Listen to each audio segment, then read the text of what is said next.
নমস্কার, ফোকাস ত্রিপুরা এখনকার সংবাদে আপনাদের স্বাগত। সঙ্গে রয়েছে মনোজ। দেখে নিচ্ছে এখনকার সংবাদ।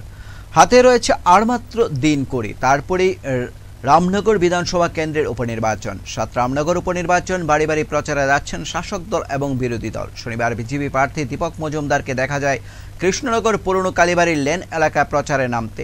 জনগণের কাছে নিজের জন্য এবং লোকসভা নির্বাচনে বিজেপির প্রার্থীর জন্য ভোট দিয়ে যাচ্ছেন তিনি। উন্নয়নের নিরিখেই তিনি ভোট চাইছেন বলে জানান।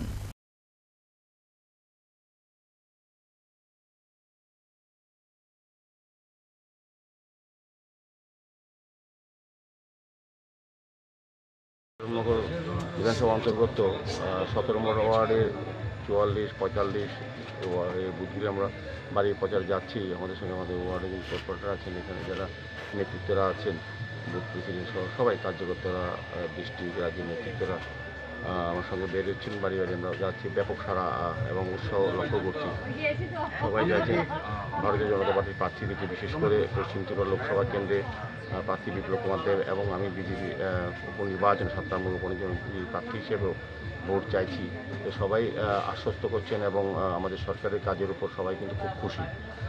যতগুলি বাড়িতে যত সংখ্যক লোকের সঙ্গে দেখা করেছি, কথা বলি, সবাই খুব খুশি। আমাদের সরকার, আমাদের কেন্দ্রীয় সরকার মোদিজির উপরে খুব আশ্বস্ত এবং আমাদের ডক্টর মানিশা নীতি রাজ্য সরকারের উপর কাজের উপর তারা খুব খুশি।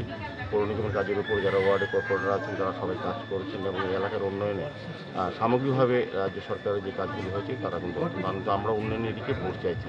সবাই আমাদেরকে আশীর্বাদ করছেন। বিশেষ আমার বিশ্বাস আমরা এই বিধানসভা কেন্দ্রে বিপুল ভোটে আমাদের প্রার্থীরা দুজনই লোকসভা এবং বিধানসভায় আমরা যারা দাঁড়িয়েছি তারা বিপুল ভোটে জয়ী। সবাই আপনার প্রচণ্ড আশা। প্রথম জয়ের পর আপনি কী করবেন? আশা বলতে আমি বলবো, প্রথমে আমাদের দলের উপর মানুষের ভরসা আছে এবং আমাদের সরকারের উপর মানুষের বিশ্বাস আছে, প্রত্যাশা আছে এবং আমি প্রার্থী হিসেবে ওই এলাকার সকলের সঙ্গে আমি পরিচিত পূর্ব থেকেই। তো আমি বলবো যে প্রথমে যে কাজগুলি করা উচিত সেগুলি করব। এখানে আমরা সামগ্রিকভাবে আমাদের ২০১৮ বিজেপি সরকার আসার পর রাজ্যে ব্যাপক উন্নয়ন হয়েছে। রামনগরেও আমাদের যিনি প্রয়াত বিধায়ক জননেতা সুরজিৎ দত্তও অনেক কাজ করে গেছেন। বাকি যে কাজগুলি করা আছে বা উনি যেটা চাইছিলেন অকাল পরিণয় করতে পারেনি, সেই কাজগুলি প্রায়োরিটি বেসিসে আমি প্রথম করবো এবং ওয়ার্ডের কর্পোরেটরের সঙ্গে কথা বলে ওয়ার্ডে যারা আমার সঙ্গে বাড়ি বাড়ি প্রচারে যাচ্ছেন, সমস্যা সম্বন্ধে যারা অবহিত হচ্ছেন, আমাদের কার্যকর্তাদের কথা বলে সামগ্রিকভাবে উন্নয়নের কাজ